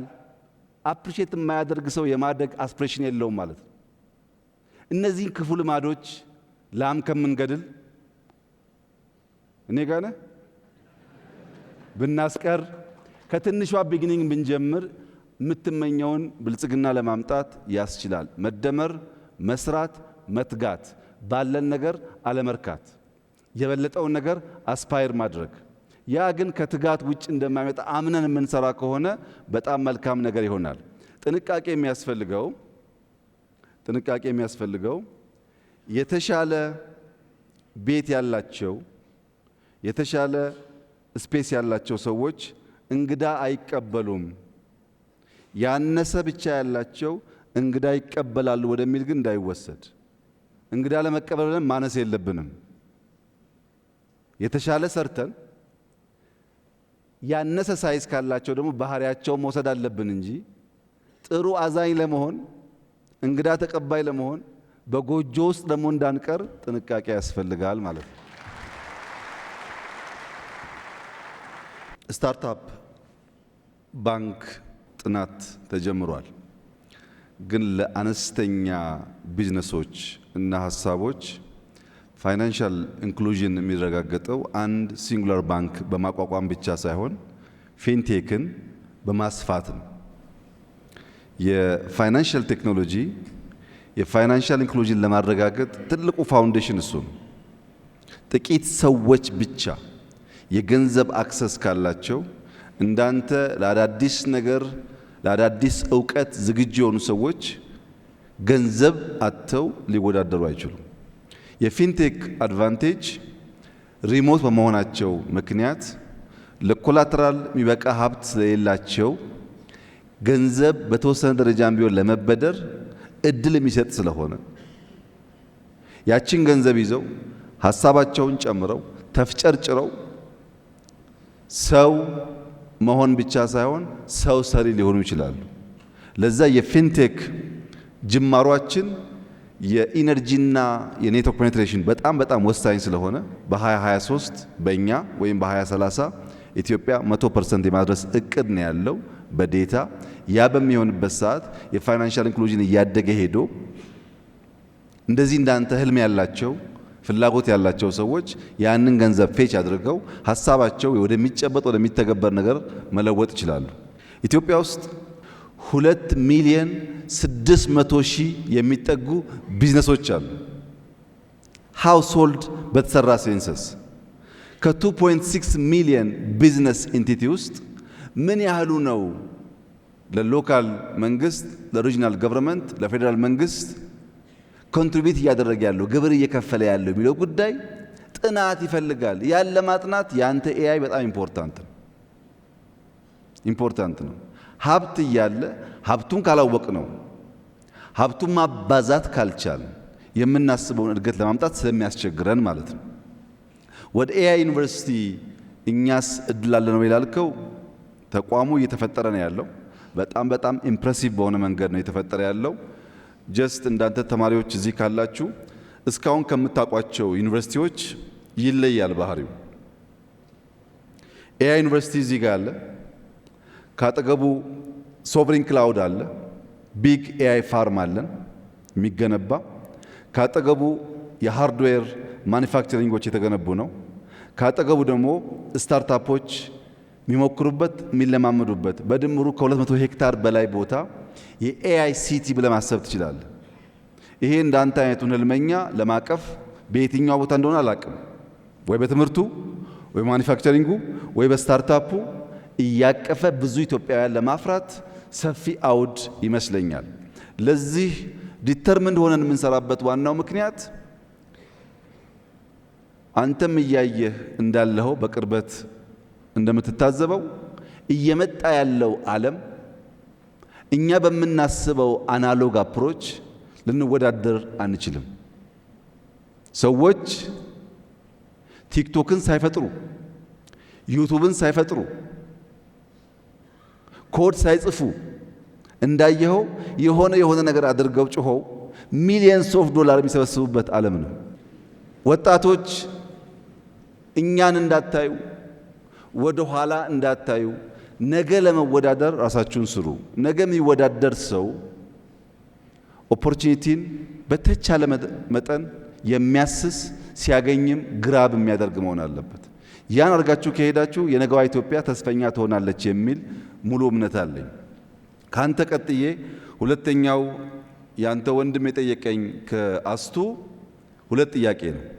አንዱ ሶሻል ካፒታል ላይ ኢትዮጵያ ያላትን ባህላዊ ልምምዶች እንደ ዕቁብ፣ እድር ያሉትን ዘመናዊ ልባስ አልብሰን መጠቀም እነሱም በወጉ መገልገል ያለው ፋይዳ እንዴት ይታያል የሚል በጣም ትልቅ ጥያቄ ነው።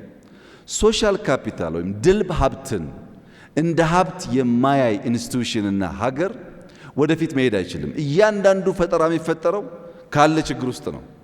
ፕሮብለም አፕሪሼት አድርጎ ነው ፈጠራ የሚፈጠረው። የኛ ዕቁብ ያለበትን ችግር አይተን ባንክ ካልፈጠርን፣ የኛ ባንክ ያለበትን ችግር አይተን ፊንቴክ ካላከል፣ የኛ የፋይናንሻል ስርዓት ያለበትን የፋይናንስ ውስንነት አውቀን ስቶክ ማርኬት ካልፈጠር እና የፋይናንሻል አማራጭ ካላበዛን በስተቀረ ፍላጎትና አቅርቦት ሊጣጣም አይችልም። ሶሻል ካፒታል ያስፈልጋል። ለዚህ ነው እንዳለ ኮፒ ማድረግ አያዋጣም። በእኛ እውቀት፣ በእኛ ባህል፣ በእኛ ፍላጎት ላይ ግን ደግሞ እውቀት፣ ቴክኖሎጂ ኤምብሬስ እናድርግ የሚባለው በሀሳብ ደረጃ ትልቅ ነው። የእኛም መሻት ሀገራዊ አቅሞች፣ ሀገራዊ ፍላጎቶች፣ ሀገራዊ የተፈጥሮ ሀብቶች ጭምር የተረሱ የተዘነጉት እንዲወጡና ወደ ሀብት እንዲመነዘሩ የምንፈልገው ለዛ ነው። ሁለተኛው ጥያቄ ሳይበር ሴኩሪቲ ነው። በጣም ትክክለኛ ሀሳብ ነው። ልክ የፊዚካል ሴኩሪቲው መጨረሻ እንዳነሳው ፊዚካል ሴኩሪቲ ባልተጠናከረበት ቦታ ሌብነት፣ በር መስበር፣ በጓሮ መዝለል እንደሚበራከተው ሁሉ በቨርቹዋል ዓለም ውስጥም የሳይበር ሴኩሪቲና ራስን ጋርድ ማድረግ የማይቻል ከሆነ አሁን እንዳየኸው አንድ ሀገር ብሔራዊ ጥቅም የተጎዳ ብላ አውሮፕላን ልካ ቦምብ ማፈንዳት አይጠበቅባትም። ካለችበት ሀገር ሆና መብራት ማጥፋት፣ ባንክ መዝጋት፣ ቴሌኮም መዝጋት፣ ኢኮኖሚውን እንዳይንቀሳቀስ ማድረግ ያስችላል። ያ እውቀት በጣም ወሳኝ ነው። ያን የሚሰራ ተቋም ከጥቂት ዓመታት በፊት ኢትዮጵያ አላት። ኢንሳ ይባላል። በሺ የሚቆጠሩ ልጆች፣ ወጣቶች ይዞ እየሰራ ነው ያለው። በጣም ከፍተኛ የውድድር ዓለም ስለሆነ ፈጠራውን በየቀኑ ስለሚፈጠር ራሳቸውን እያሳደጉ ትውልድ እየሰሩ የኢትዮጵያን ሶቨሬን ቴሪቶሪ በቨርቹዋል ዓለም ውስጥ ይከላከላሉ ብዬ ተስፋ አደርጋለሁ። እስካሁንም በየቀኑ በጣም ከፍተኛ የውጭ ጥቃቶች ሰርት በሚባል ሲስተማቸው ከየት ሀገር ማን በስንት ቁጥር እንዳጠቃ ያውቃሉ። ያጠቃውን ጥቃት በተለያየ ሌየር ብሎክ ያደርጋሉ። አንዳንድ ክሪቲካል ኢንፍራስትራክቸር ላይ ደግሞ ኢንክሪፕሽን በማከል በቀላሉ ያ ሲስተም ፔኔትሬት እንዳይደረግ ያግዛሉ። ለምሳሌ በፋይናንሻል ሲስተሞቻችን በኔትወርክ ደረጃ የምናደርገው መከላከል ብቻ ሳይሆን በዴታ በፍሬም ደረጃ የምናደርጋቸው የኢንክሪፕሽን ካፓቢሊቲስ በጣም ወሳኝ ናቸው። እነሱን ስንፈጥር አንድ ሰው ቢያጠቃን እንኳን ውስጥ ገብቶ ኮንቴንት ፌች ማድረግ እንዳይችል ያስችላል ማለት ነው። ይህን አቅም ለመፍጠር ኢትዮጵያ እየሰራች ነው። ባላት ውስንነት እንዳንተ አይነት ብሩህ አእምሮ ያላቸው ወጣቶች ደግሞ ታክለው እንከላከላለን የሚል ተስፋ አለኝ። ሪስኩ ከባድ ነው እንዳልከው ቀላል አይደለም፣ ግን ስራውን ስለጀመር እንከላከላለን ብዬ ተስፋ አደርጋለሁ። የፊዚካል ሴኩሪቲ በጣም ብዙ ሰው ቀጥሮ እንጀራ እየፈጠረ ነው። አቴንሽን ያስፈልገዋል፣ ሬጉላቶሪ ባዲ ያስፈልገዋል። አንተም ማናገር አለብህ ላሉኝ አሁን ባለው ኢትዮጵያ የእናንተ ሚና ቀላል አይደለም። አዲስ አበባ ውስጥ 5-6 ሺህ የሚጠጉ ሲሲቲቪ ካሜራዎች አሉ። 6 ሺህ ማክሲመም። አዲስ አበባ የሚያስፈልጋት ግን ከ150 ሺህ በላይ ነው። ሲሲቲቪ ካሜራ ብቻ ሳይሆን በኤአይ ታግዘው ዳይናሚክ ሆነው አንዳንድ ዝንባሌዎች፣ አንዳንድ ምልክቶች ሲያሳዩ ልክ አምቡላንስ እንደሚጮኸው ወይም የእሳት አደጋ አላርም እንደሚጮኸው መጮህ አለባቸው።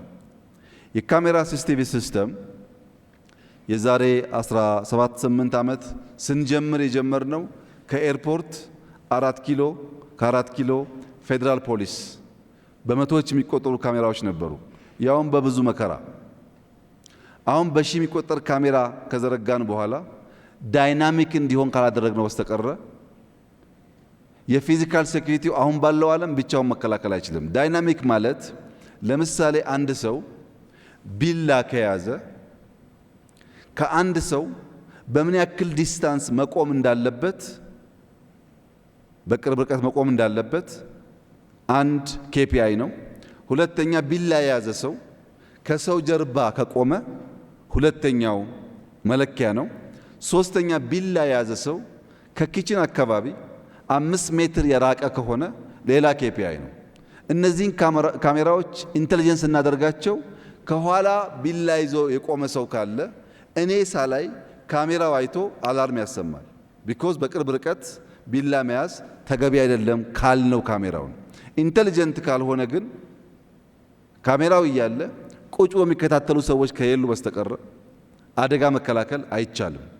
አሁን ባለው ሁኔታ የተሟላ ካሜራ ስለሌለን የፊዚካል ሴኩሪቲ ሌብነትን በማስቀረት የሚጠቁ እህቶቻችን በመከላከል ሀብት ካላግባብ እንዳይዘረፍ ከማድረግ አንጻር ከፍተኛ ሚና አላችሁ። ግብር ብቻ አይደለም፣ ኢምፕሎይመንት ብቻ አይደለም፣ ሴፍቲን ከማረጋገጥ አንጻር ይሄን ለማድረግ የግድ ሚኒስትሪ ያስፈልጋል ብዬ አላምንም። ግን ተቋም ያስፈልጋል፣ እናንተን የሚያሰለጥን የሚቆጣጠር፣ የሚገራ፣ የሚያሳድግ። እሱ ጋር ክፍተት ካለን እንፈትሻለን። እስካሁን ባለው ሁኔታ የሎ ኢንፎርስመንት ኤጀንሲስ ከእናንተ ጋር እንደሚሰሩ ነው የማውቀው። ክፍተት ካለ ጊዜ ካለ ከእናንተ ጋርም ተወያይተን እኔ ካልቻልኩም ሌሎች ጉዳዩ የሚመለከታቸው ሰዎች ተወያይተው ማስተካከል ያለብን ነገር ካለ እናያለን። ለኢትዮጵያ ኢኮኖሚና ሴፍቲ ግን የእናንተ ሚና አሁን ባለው ሁኔታ የሚናቅ አይደለም። ለእርሶ ያለኝ ምክር ፊዚካል ሴኩሪቲ ዲጂታልን ኤምብሬስ የማያደርግ ከሆነ ሲሲቲቪን የማያስፋፋ ከሆነ ሲሲቲቪ ዳይናሚክ የማይሆን ከሆነ በነገው ዓለም ውስጥ ለውድድር ስለሚያስቸግር እናንተም መዘጋጀት ይኖርባቸዋል። ብዙ ሀገራት ከቦርደር ጀምሮ ኤርፖርት ጨምሮ ሞሎቻቸው፣ ትምህርት ቤቶቻቸው፣ የሃይማኖት ተቋማት ቦታዎቻቸውን ፎሎ የሚያደርጉት በዲጂታል ሲስተም ነው። ሴፍቲ የሚያረጋግጡት አንድ ሀገር 3 ልጆች 3 ህፃናት በአንድ ከተማ ውስጥ ተጠለፉ የሚል ወይም ተወሰዱ የሚል ሪፖርት ኤአይ ጀኔሬት አድርጎ 3ቱን ህፃናት ካገኟቸው በኋላ ከ3ቱ ውስጥ 2ቱ በወላጅ ጸብ ምክንያት በእናትና አባት ጸብ ምክንያት አባት ከእናት ነጥቆ ወይም እናት ከአባት ነጥቃ የወሰደችው ልጅ ጭምር መለየት ችሏል። ያ ሲስተም ቴክኖሎጂ ማንጠቀም ከሆነ 100 ምናምን ሚሊዮን ባለበት ሀገር ውስጥ በጣም አስቸጋሪ ጉዳይ ነው። ፊዚካል ሴኩሪቲ ያስፈልጋል። በዲጂታል ሲስተም ቨርቹዋል ሴኩሪቲ ያስፈልጋል። የሰዎች ደህንነት መጠበቅ አለበት። ሰዎች ወጥተው ለመግባት ሴፍቲ የሚሰማቸው መሆን አለባቸው። ያን ለማድረግ የእናንተ ሚና በአግባብ ለመጠቀም መንግስት የሚጎል ነገር ካለ እያየ የሚያስተካክል ይሆናል። ዘመዴና ያነሳው በጣም ክሪቲካል ጥያቄ ነው። ያው አንተም እንደምትገምተው ሙሉን ዘርዝሬ አልመልሰውም። ነገር ግን አንተ አገር ወዳድ ስለሆንክ እና በሀገር ውስጥ ያሉ እድገቶች በቅርበት የምትከታተል ያ እንዲጠናከር የምትጥር ሰው ስለሆንክ ከውጭ የሚመጣ ሀብትና እውቀት ያለው ፋይዳ ይገባሃል። ከውጭ የመጣን ሀብት ለመጠቀም ማክሲመም ማድረግ ያለብን ነገር ካለ እናደርጋለን። ግን ለአንተ የምጠይቅህ አንደኛው የዓለም ጦርነት ይላል ዓለም፣ ሁለተኛው የዓለም ጦርነት ይላል ዓለም። ማን ነው? እኛና ጅቡቲ አልተዋጋንም። የነሱ ጦርነት የዓለም ጦርነት፣ የነሱ ረሃብ የዓለም ረሃብ፣ የነሱ እድገት የዓለም እድገት፣ የነሱ ምቾት የዓለም ምቾት። እነሱ ጋር ያልሆነው ነገር ግን ሰከንደሪስ። ይሄ ነው የዓለም እውነታ። ለዚህ ነው አገር በቀል በሆነ እሳቤ ተያይዘን እንውጣ እያልን ያለን። ኢንቨስትመንት በሚመለከት በእኔ እምነት አንተም እንደምታምነው አንድ የሚባል ሳውዝ አንድ የሚባል ዌስት ያለ አይመስለኝም። አንድ የሚባል ሳውዝ እና ዌስት ብቻ ሳይሆን አንድ የሚባል ኤክስ ሀገር ያለ አይመስለኝም። በዛ ሀገር ውስጥ ከፍተኛ የፖሊሲ አመለካከት ዲቪዥኖች አሉ። ከፍተኛ በነዛ ሁሉ ክፍልፋዮች ውስጥ የኔና አንተ ስራ እየገቡ ኦፖርቹኒቲስ መውሰድ። የሚጣሉ ካሉ ባካችሁ አትጣሉ፣ ጥላ አያስፈልግም። ከተጣላችሁም ለቀይ ባህር መሆን አለበት። እንደዚሁ በባዶ አታርጉት ብለን እንመክራለን። ወንድ ልጅ መጣላቱ ካልቀረ አገር መጣላቱ ካልቀረ ብለን እንመክራለን። አንዳንዱ ነዳጅ ያጣላዋል፣ አንዳንዱ ክብር ያጣላዋል፣ አንዳንዱ ነገ ማን ይቀድመኛል ያጣላዋል፣ አንዳንዱ ቀይ ባህር ያጣላዋል እና እንደ አግባቡ መጠቀም ጥሩ ነው ለማለት ነው።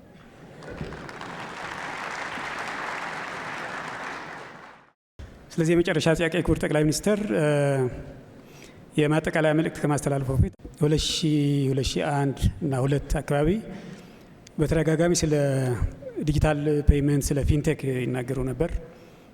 አንዳንድ አፕሊኬሽኖችም እንዲበለጽጉ ያደርጉ ነበርና በወቅቱ በእርግጥ በእኛ ሀገር ኢንተርኔትም ያን ያክል ነበር ለማለት አይቻልም።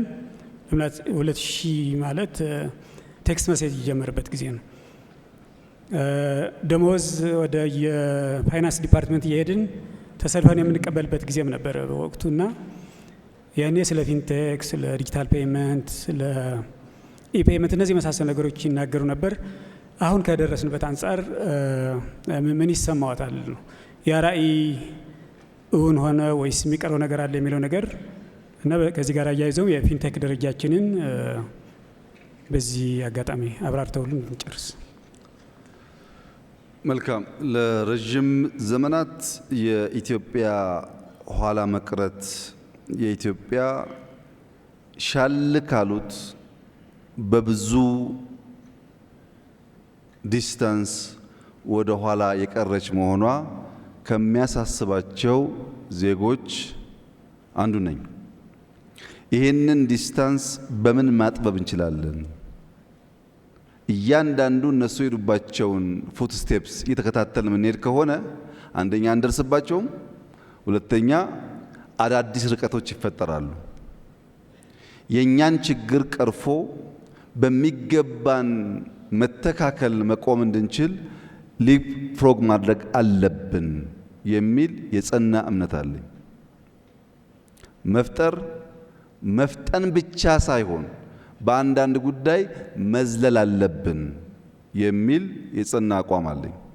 አንተም እንዳልከው የዛሬ 18 ዓመት ገደማ እኛ የሞባይል መኒን ሀሳብ አይደለም ሲስተም ሶፍትዌር ዴቨሎፕ ስናደርግ ኤምፔሳ አይታወቅም፣ ኬንያ ውስጥ አልነበረም። ሲስተሙን ዴቨሎፕ አድርገን ለጊዜው ለነበሩ የፋይናንሻል ሴክተር ኃላፊዎች ስናቀርብ ግን ልክ አሁን ኤአይ እንደሚፈራው ይፈሩት ነበር። ይሄ ለኢትዮጵያ አይሆንም፣ ሲሲቲቪ ስንልም ለኢትዮጵያ አይሆንም። ባይዘዌ ኤቲኤም የጀመርነው እኛ ነን። አሁን እንደሚባለው እንዳይመስላችሁ አይሆንም ብቻ ነበር ጉዳዩ።